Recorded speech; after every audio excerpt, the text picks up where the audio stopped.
Welcome back to the show. I'm Dan Edwards with the Eastside Real Estate Team, and I am joined by my good friend Sara Centanni. And she is a CPA and ex financial executive turned high performance leadership coach and consultant. She's been focused on success and sacrificed her health and relationship and fun. When reaching burnout, she realized that her lifestyle was not sustainable for another 30 years. She dove into personal development and coaching, where she discovered she was actually the cause of most of her pain, and it was up to her to fix it. Now, on the other side of burnout, Sara helps ambitious high performers achieve long term success, confidently live their potential, master their time and energy, and maintain their well being and their true fulfillment. Please welcome to the show, Sara Centanni. Welcome, Sara. Thanks, Dan, for having me. So good to see you. How are you? Good to see you. I am good. I think we mentioned that I'm like busy, crazy, and I'm like, wow, could this be burnout? So let's Mm, talk about that because I think there are a lot of people that like are told in their lives, just suck it up, you'll be fine, right? totally. So what's Yep. burnout? Yep. Yeah, I was told that for sure. That's why I'm now on the other side of it because I went through it and I was able to successfully get to the other side. So, what is burnout? To me, I grew up with a father and a brother who always had muscle cars in the family. So when I heard the term burnout initially, I thought it was just like what they Sweet. were doing in the cul-de-sac, going down the drag strip. Yeah, like those were burnouts. And then I was starting to think when I went about a month ago, my father and my dad, or my dad and my brother, went down to the Pacific Raceways.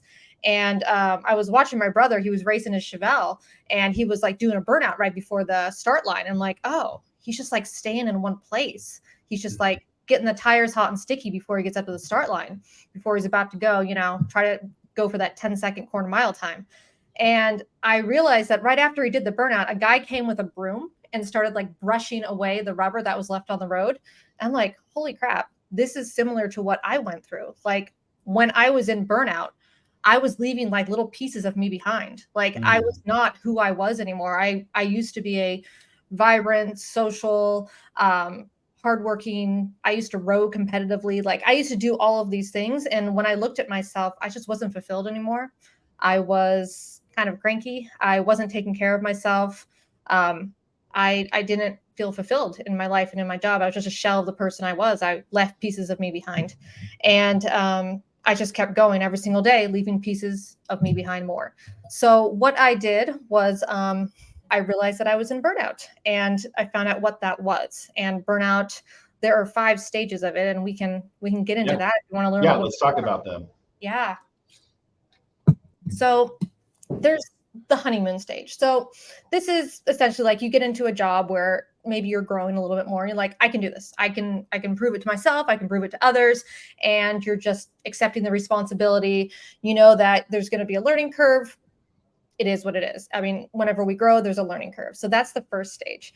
And then there is stage 2. And this is the onset of stress. And this is where you're like, okay, some days are stressful, some aren't. I can handle this. Maybe you're getting a little bit of anxiety, a little bit of fatigue, maybe a headache here and there. Your body's just like, oh, you're putting some pressure on me. But then you start to like neglect your personal needs and you're just kind of working more than maybe your body is used to and putting a little bit more pressure on it. And if you continue with that, you get chronic stress, especially if you don't find some type of release. So, whether that is diet or exercise, making sure that your nutrition's on point, meditating, whatever you can do to try to release stress. But if you are consistently in this chronic stage of burnout, you maybe can't sleep well. You get procrastination, a little resentful, you're cranky, you're bringing your work home with you. And you're affecting your presence with your loved ones. And then there was something that I did, and I don't know if it's similar to what you did, but or maybe what you're experiencing, but I used to have a desk drawer full of goodies where I would constantly be snacking. Do you have a desk drawer full of? No, I do not. I do not. But out there is a candy jar and it stays out there. Yes. So I would reach for whatever chips, Girl Scout cookies I had in there. And a recent realization I had was what is desserts spelled backwards? Oh, you asked us this before. Yes, I did. I can't do it. Stressed? Stressed. That's right. Yeah. Yeah, it's like I love desserts, and I mean desserts are all well and good, but it's like when I understood the reason why I was reaching for those things, I'm like, oh, I'm just stressed. um, yeah, so I realized that there was some chronic stress going on, and then I Yeah. finally realized that I was in stage 4, which is burnout, and that's where you are very pessimistic. You don't really see hope. You don't really have that light at the end of the tunnel anymore. You're doubting yourself and your confidence. And for me, it was chronic headaches. I've suffered with migraines for about 30 plus years, and I would get maybe one a month. It wasn't too bad. But as I started going through these stages, I started getting about a headache every single day. Most of them were migraines. I was just popping migraine pills Hmm. multiple times a week just to get through the day, get through a board meeting I needed to present on. And it wasn't healthy. And I was having gut issues, and I was neglecting myself, and I was not able to go to social events or even family events where I was missing out on things because I was either at work doing work or I was in a dark room trying to sleep off a migraine. Hmm. So I knew that there was something wrong after I landed in the ER with a migraine, and then I had another one that lasted for about 5 days. It just my body kept throwing me all these signals, but I wasn't really listening until I finally did. And I'm like, okay, what am I doing to myself here? And then, So, yeah, uh, go hard. did we get all 5 stages? Yeah. Nope, there's one Oh, more. one more. Okay. I wasn't counting. Sorry. No worries. Yeah. So then stage 5 is the habitual burnout. So this is where you're just chronically sad. You have chronic mental fatigue, chronic physical fatigue, and then it ends up with depression. And Hmm. I know that I was in that point, and that's where I had to make a change. All right. So So I want to get to how to, because you're making me yes. hearing about it. So how do you take an exit out of this burnout, right? How do you, That's what it is. all right, Like, what can you I do? feel like I went through burnout so, like, other people don't have to. Like, I Mhm. wanna get to the place where it's like, I went through all of these stages, and I don't want everyone else to have to do that too. So I'm here to bring awareness to what it is. So let's get out of it. So what did I do? I had to reflect on myself and realize that the lifestyle I was living wasn't doable for another 30 years. So I had to look at my habits and look at the things that drained my energy and look at the things that actually gave me energy. So some of the things that drained my energy was the habits that I was doing. I was doing like exercise and whatnot, but I wasn't actually using it as a release. I was just going through the motions. Like I actually had to do things that I enjoyed doing. I had to start hanging out with my family and friends more, like getting those positive influences in my life. I had to really evaluate how much time and what my boundaries were at work, having the courage to actually say, no, I can't actually do these things right now. So those were some of the things. Have you experienced any ways that have been beneficial for you to get out of burnout? I think getting away from the desk to a happy place. I'm a sunrise, sunset kind of person. Mm-hmm. So anytime I can get a chance to just sip a cup of coffee in the morning after my workout and have a little buffer time before it's like go time, Yes. that helps. Definitely what you eat and drink really can exacerbate burnout, right? Yep. Yeah. So watching that, those are a couple of things for me.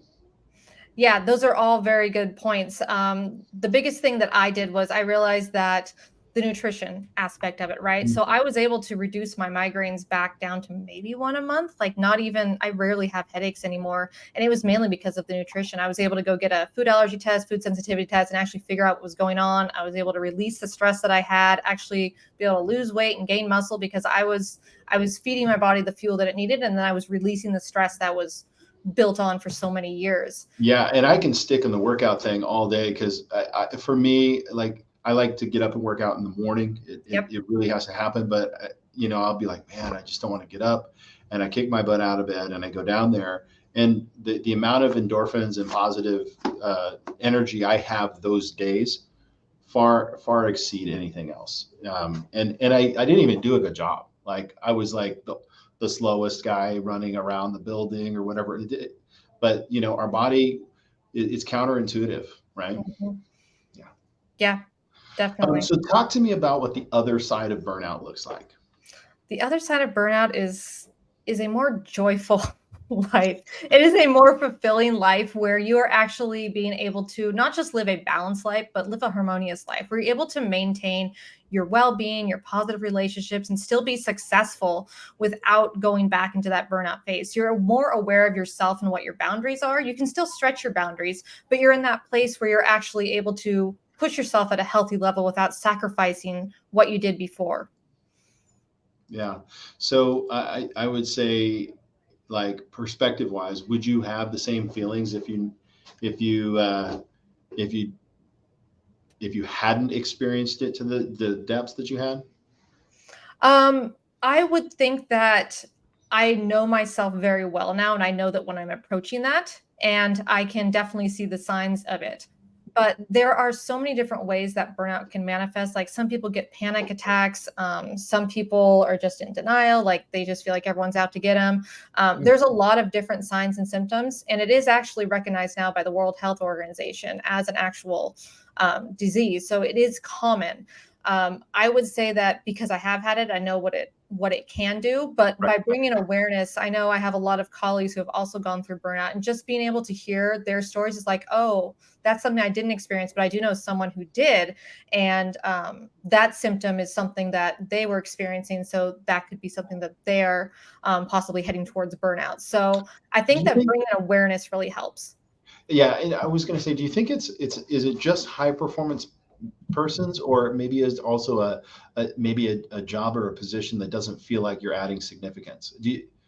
Would those be two different ways to approach burnout? Yeah, so I consider it like internal and external factors. So there's the internal drive that maybe like you are a people pleaser, like you always want to prove yourself to someone. You have that drive to just keep going and going and going. And I'm like, I know I'm there, high achieving, like trying to just get everything, prove to myself, prove to everyone else. But then there's also the physical demands. I mean, you could be in a position where there are lack of resources and you're wearing many hats, and you just, you can't handle that much stuff as no one else would be able to as well. It's just too much stuff, or there's a climate where maybe you don't have enough funding to be able to do what you need, or maybe there's management, maybe there's lack of communication. I mean, there's so many different things that could really impact not only your physical body, but like your mental, emotional, spiritual as well. Just making sure that everything's in alignment as much as possible.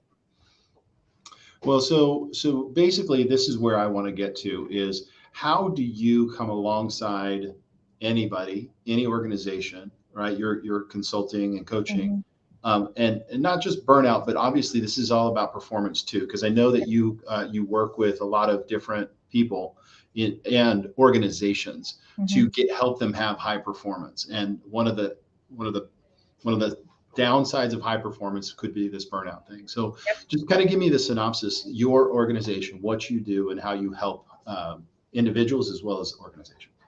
Yeah, great question. Because one of the traps of being a high performer is you're always trying to achieve that high performance, and you feel like it's a peak that you have to go to. But it's really being able to maintain yourself while still stretching and being successful. So, what I do when I come in is I actually teach on the top high performance habits that were actually researched based on a study of the top high performers globally. And they found that there are 6 different habits that actually create these successful people, so they're able to maintain their well-being and positive relationships while still being successful and not burning out. So the 6 habits are seeking clarity. So they're always curious and they're always trying to find clarity in what they're doing. So they have a clear mission and goal. The second one is courage. So being able to be courage and confident and actually stand up for who you are and what you believe in. The next one is energy. So when you have a goal and you are actually striving towards something that you believe in, you have the energy to do it. And that comes back down to like not burning out, like getting the food tests, making sure that you're showing up for yourself, taking care of yourself. There's also productivity, which is always the flashy one. Like, all right, high performers, let's get as efficient as possible. But it really is about structuring your day. And Dan, you had a great point about morning routines. And that's something that strongly suggests is having a morning and an evening routine, because it really sets you up for success. Like not only a personal one, but a work one as well. Yeah, yeah, and also, like, the type of routines I'm talking about don't involve productivity, but it involve reflection and relaxation, Mhm. unplugging, not listening to a podcast, just nothing, just being. Mhm. meditation, if you will, prayer, if you will, Yes. whatever it is. Yeah. Yeah.